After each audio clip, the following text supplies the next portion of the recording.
As we go into training camp week, let's look at some names that may not be under the greatest of spotlight as of now.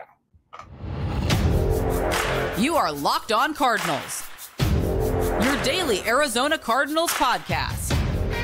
Part of the Locked On Podcast Network, your team every day.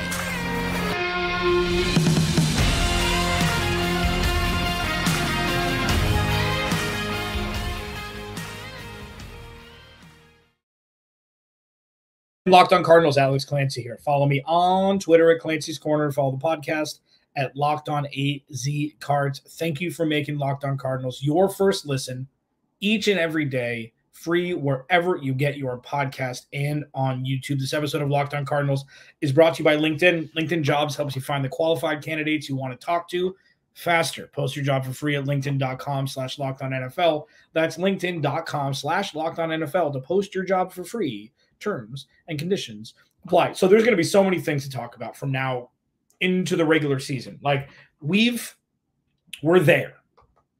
We made it almost.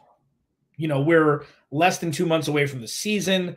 This offseason has been chock full of uncertainty and firings and not a whole lot up until the draft. And then the draft was a massive explosion of possibilities and excitement. And here we are, actually going from putting pen to paper to players to action when training camp starts for the Cardinals tomorrow. And, when we go through this season, I've talked a lot about a lot of things pertaining to this season. Namely, you cannot direct growth metrics and positivity metrics directly correlated to the win-loss record. Growth and, infrastructure building, I call it, foundation strengthening, I call it, pretty much a brand new trajectory for the Arizona Cardinals organization is going to be measured in different ways, more abstract ways.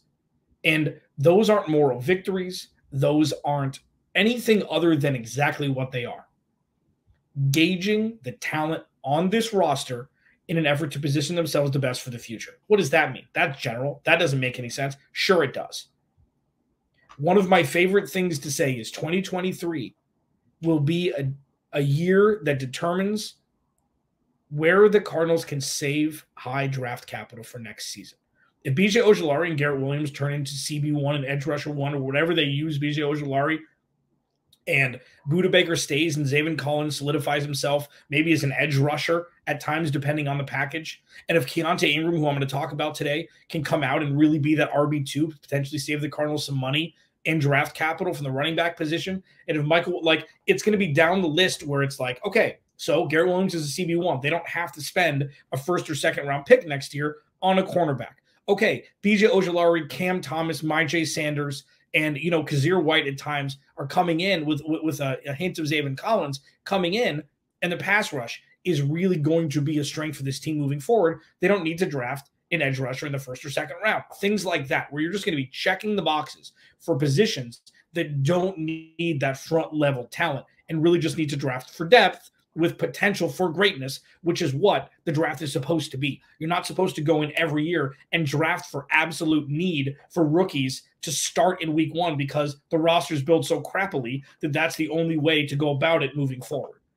So as we pivot away from the Steve Keim era and into the Monti Ossenfort and Jonathan Gannon era, that's what 2023 is going to be about. Now, with that, there are a couple very interesting players who aren't talked about a lot. Two of them are backups. One is playing in the same room, playing alongside a top 5 safety in the league who could have massive impacts in 2023, which could pave the way for success for the Cardinals in the future by not having to use draft capital and also by having weapons already on their roster built organically, which has been a rare thing for the Cardinals at times over the last decade. So there's 3 names that I'm going to talk about today who aren't, the biggest names, who haven't made a huge impact on this team. The first 2 haven't, the third has. And really, as we go into camp, watching these guys to take that next big step forward, and it means different things for each of the players. But I'm going to start with the Cardinals' second-round pick from 2 years ago, Trey McBride. Here's the thing. For those who've been everydayers for a long time, thank you, first of all. If this is your first time listening to Locked On Cardinals, thank you. Hopefully make tomorrow your second listen. But going into 2 off seasons ago, the Cardinals had, what was it, 23rd or 24th pick? I can't remember. And they had their pick, first and second round. I'm like, okay, perfect timing to go offensive line to help with Kyler Murray in the first round, and then draft an edge rusher in the second. Drake Jackson was from USC, was skyrocketing up the charts. I'm like, perfect. Drake Jackson would be great in the second round for the Cardinals. First round, Tyler Linderbaum will be there, center for the future, even though they have Rodney Hudson. You play him at guard for the first year, and then he moves over when Rodney Hudson retires. Perfect. Steve Keim decided to trade for Hollywood Brown and then draft a tight end after already giving up draft capital to bring in Zach Ertz a couple years, the year prior. So not only did Steve Keim not address needs, he went completely rogue and did whatever Steve Keim does, which is he always thinks he's the smartest person in the room. Now, with that, what Steve Keim has left the Cardinals with is potentially his last little positive gift, which could turn into one of his better draft picks if things work out. Now, Trey McBride didn't have great numbers at Colorado State. Didn't have great numbers. Didn't have a lot of touchdowns. Maybe had a handful. But what we saw last year, I think it was from week 11 on, he had 4+ catches in a handful of games. He had one game, I think it was week 17. David Blau and him really started to get a little connection going. And you saw what draft experts saw with his comp to George Kittle, where the dude is an absolute hoss, okay? He runs the routes well. He's got great hands. And he's not Gronk, because Gronk was just, I don't know how to really explain Gronk. But George Kittle just runs over linebackers. George Kittle and you saw a little bit of that with Trey McBride. And it's like, okay, so going into this season where there's going to be targets to go around, it's going to be a lot of garbage time if Kyler Murray doesn't play a lot. And Trey McBride's going to have his opportunity, especially with Zach Ertz coming off injury. So if Trey McBride gets the reps, we're going to get to see what could potentially be another homegrown offensive talent that could be with the Cardinals for the next 10 years. And the tight end position is so finicky. We're far removed from the block-only tight end, far removed from the Max Williams tight end position. And if you can block and you can run routes and have production on the offensive side with receptions and touchdowns and receiving yards, you could find a unicorn. And there are very few in the NFL, okay? There's Kelsey there, and Travis Kelce didn't have a good 3-4 first years in his career. And then him and Patrick Mahomes, and the rest is history. It's probably the best tight end ever. And with Trey McBride, what we've seen, the flashes we saw towards the garbage time of last year was promise. And if Trey McBride can go in and be a baller this year, and then maybe because Zach Ertz, I think the Cardinals don't owe Zach Ertz more money beyond this season. If that's like a high five, thank you, Zach. Go back to Philly, do whatever you want, or retire, whatever it is. And you've got Trey McBride. That's the last gift that Steve Keim gave to these guys. And I guess you could say, Cam Thomas and Myjai Sanders in the third round of that year, depending. But Trey McBride has some juice. And if he can really come into his second year and produce, regardless of win-loss record, that'd be a fantastic thing for the Cardinals to be able to keep defenses honest if he's running roughshod, in the slot around the middle of the field that would allow openings for the burners outside. Locked On Cardinals, your team every day. Another guy who has already he's already on his second contract, okay? He's already made his mark. Man, this is another great Steve Keim move. I don't know what I'm doing today. But, after just eviscerating Steve Keim on my last podcast, I feel like, maybe giving him his flowers with a couple potentials for the future I think was necessary. Jalen Thompson. Let's talk about him because he is going to be a massively integral part of this team, and he doesn't get talked about nearly enough. I'll hit that next as we roll on here. Locked On Cardinals, your team every day. This episode of Locked On Cardinals is brought to you by LinkedIn. I have a personal, love for LinkedIn because I was on it a lot, trying to find jobs, trying to find the next thing. before, obviously not talking about this because this is my favorite occupation I've ever had through my 10, 12 years in sports radio, etc. But LinkedIn is just it. Okay. These days, every new potential hire can feel like a high stakes wager for your small business. And you want to be 100% certain you have access to the best qualified candidates available. So that's why you have to check out LinkedIn Jobs. Right? LinkedIn Jobs helps you find the right people for your team faster and for free. So you make a post on LinkedIn. Okay. Then you add your job in the purple hashtag hiring frame to your LinkedIn profile to spread the word that you're hiring. And simple tools like screening questions make it easy to focus on candidates who just fit the right skills and experience so you can quickly prioritize who you'd like to interview and hire. And it's why small businesses rate LinkedIn Jobs #1 in delivering quality hires versus leading competitors. LinkedIn Jobs helps you find the qualified candidates you want to talk to faster. Post your job for free at linkedin.com/lockedonnfl. That's linkedin.com/lockedonnfl to post your job for free. Terms and conditions apply. Locked On Cardinals, your team every day. Alex Clancy here. Thanks for hanging out. Follow me on Twitter at Clancy's Corner. Please go to the YouTube page. Just search Locked On Arizona Cardinals. Like, subscribe, turn the notifications on. It's going to be a banging year, man. It is going to be so fun. And there's a couple things that I love about the 2023 season coming up. One, it's going to be a lot of abstract conversations. It's not going to be a lot of, oh, well, if they were in this scheme, then this happened, and Isaiah Simmons was one step faster. That's great, and that's got its place, of course, because it's breaking down football. But this is going to be a lot of future-paced potential wins for the Cardinals, where something in week 3 could really set them up for something in week 12, which could set them up for having a star in the making going into 2024. Like, it's going to be a lot of outside-the-boxy kind of things instead of this happened, receptions, touchdown, bad game, good game. You can find that anywhere. You can find that on a box score somewhere and just have somebody repeat it to you. It's what a lot of stuff out there is. That's not what I do here. Sure, there are things that need to be mentioned, but I want you to think after being on this podcast, after listening or watching this podcast. I want you to feel engaged. I want your brain to actually be working instead of just listening to something mindless that, you hear everywhere else. And this is just what comes out of my mouth. I didn't really frame it this way to start it. This is just kind of what this podcast has turned into, and I wouldn't have it any other way. Jalen Thompson signed a big boy second contract after being drafted from the supplemental draft out of Washington State by Steve Keim a handful of years ago.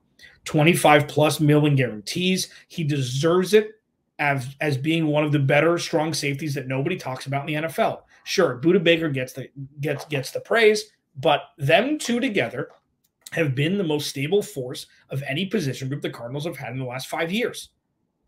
They just have. Jalen Thompson is a banger. Jalen Thompson is a missile. Him and Budda Baker kind of play the same way. Now, Jalen Thompson hits harder than Budda Baker does. Budda Baker just he doesn't care how he has to contort his body, how fast he has to run into that brick wall. Like, Budda Baker's just a different cat. Okay, he's just different. Jalen Thompson is an absolute banger. And you know what? His open field tackling has gotten exponentially better from his rookie year through last season. His injury concerns, while plagued him early on, and they were pretty serious injuries, he's played a lot. Like, Jalen Thompson is turning into one of those guys who's an Arizona Cardinal. And for those that haven't listened a lot or haven't heard me talk about this, and let me get through it before you're like, well, obviously they're all Arizona Cardinals. What the hell are you talking about? The Arizona Cardinals are a transplant team, or have been up until this point over the last decade. They outsource talent. They're a transplant team like the city in which they play. So it's hard to build a culture. It's hard to build an ecosystem. It's hard to build a family when you have this revolving door of players coming from different teams and not staying for more than a year or two with the Cardinals and not being able to draft well enough to have that homegrown talent grow, mature, and get second contracts with the Cardinals. So on the roster right now, the players of real impact who are Arizona Cardinals, who were drafted here and who have played at a fringe elite level for a while: Kyler Murray, DJ Humphries, Budda Baker. Think about it. Who else? There are some honorable mentions. We'll see if Zaven Collins can come into his own. Like, we'll see if any of these rookies, if they become stars right away, they're Arizona Cardinals right away. But of impact, name another one. You've got your honorable mentions, guys who were either brought over a handful of years ago and have really played well, have really just become a part of this culture, like Kelvin Beachum. It's a good example. James Conner and Zach Ertz have really, they enjoy being here. And that's something that's difficult to really wrap your head around a lot of times because of how poorly other players who have left here talk about the Arizona Cardinals organization. So James Conner, who didn't make a whole lot of money his first season, he loved being here, had a banner year touchdown-wise. I think he had 17 rushing touchdowns. Got paid. Zach Ertz got paid. Okay. Makes it easier to live, but they truly enjoy. So they're honorable mentions. Kelvin Beachum also. But players who were drafted by the Arizona Cardinals, who were truly Arizona Cardinals and of massive impact, Kyler Murray, DJ Humphries, Budda Baker. Honorable mention players, Zaven Collins, Marco Wilson. Probably we'll see what he does this year in a true CB2 role. But there's 73, there's 53 dressed players on this roster. Dennis Gardeck, for special teams, but really? Less than 5. And that's constantly evolving, obviously. And Jalen Thompson, when I say he has the possibility to really be that Arizona Cardinal this year, this is it. Because he's a veteran, okay?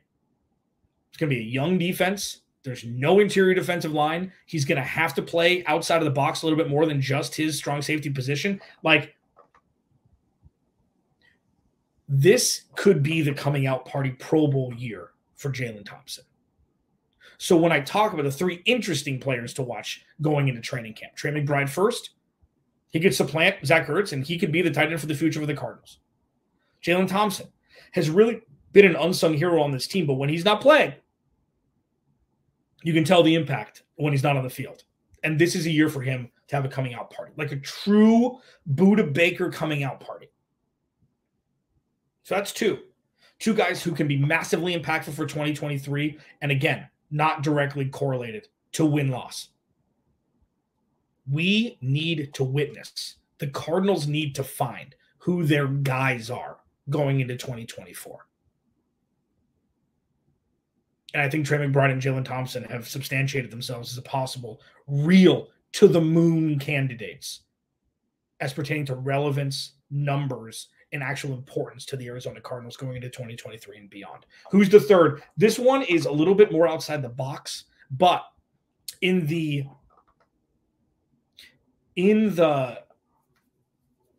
potential celebration of saving draft picks in 2024, this guy could have an incredibly massive impact in that line of thought if he can perform in 2023. That's Keaontay Ingram. I'll hit that next. Locked On Cardinals. Your team every day. Final segment, Locked On Cardinals. Alex Clancy here. Thanks for hanging out. This has been a fun podcast because it's talk about Kyler Murray, talk about Hollywood Brown, talk about B.J. Ojulari, talk about the rookies, talk about this, talk about that. The coaches, Steve Keim running his mouth like a dumbass still. But there are a couple players on this team, on this roster, who can make real impacts this season to not only solidify their role for the Cardinals for the future, but also yield Monti Ossenfort's ability to draft other positions with their bevy of high draft picks in the first 3 rounds in 2024. That's what the litmus test is going to be for this roster going into next season through this season is where can they check boxes of set and forget players. Trey McBride definitely has the potential to be one of those guys this year. Jalen Thompson already almost is and really is, but taking that next level, especially when they need as much firepower and leadership from the defensive side of the ball, this could be a real special year for him. And then the third one, this one is a little outside the box, but it's not really. So Keaontay Ingram is the backup running back to James Conner. James Conner doesn't play full seasons. There's no Benjamin this year to eat up carries like there was last year. Corey Clement is there. They said Tyson Williams. Like Keaontay Ingram has a potential opportunity here to have a good, solid season that would allow the Cardinals to understand their running back room may not be atop the triage list to add talent for going into 2024, which could potentially keep the Cardinals from drafting a running back in the second round next season. Now, Keaontay Ingram had pretty good numbers at really good schools in college. He played for Texas for 3 years, then went to USC and had over 900 rushing yards in his last year there with the Lincoln Kennedy experience. The Lincoln Riley experience. Lincoln Kennedy, radio guy, Fox Sports, where I used to work. And, you know, it's a lot different playing at big schools and having pretty good numbers. I know he played behind Bijan Robinson, I believe, in Texas. Still had really good numbers, Keaontay Ingram did. He's got some giddy up. We saw him last year. He didn't get a whole lot of touches. I think he had under 100 receiving yards the entire season. But when you have potential and you have youth on your side, and you also have a combination of not a great team, a lot of opportunities, and a running back ahead of you that is going into the last year of his guaranteed contract deal. Like, I don't think the Cardinals have any more money after this season, where even like I said that they need to move James Conner into the closer role for next year and beyond, where he gets 40% of the touches, all of the touches when they're up 10 with 7 minutes left or to start the fourth quarter or whatever it is, just to eat clock. LeGarrette Blount it. LeGarrette Blount, maybe the best closing running back we've seen in the last 20 years. All you do is give him the ball in the fourth quarter when you're up, and you just get 4 yards, 3 yards, 4 yards, first down, milk, game clock, play clock, just milk it. That's what James Conner's next act should be. But with that, the Cardinals need a guy they can trust to carry the bulk of the load for the majority of the game. And Keaontay Ingram has the opportunity to do that this season. He's shown flashes in college. He showed very small flashes. I think he scored 1 touchdown last year. But he's going to have an opportunity. It was a late draft pick. This happens all the time. Elijah Mitchell was the most recent one. I mean, James Robinson. There are guys like that who just come in and ball out better than their big name counterpart, and they take over jobs.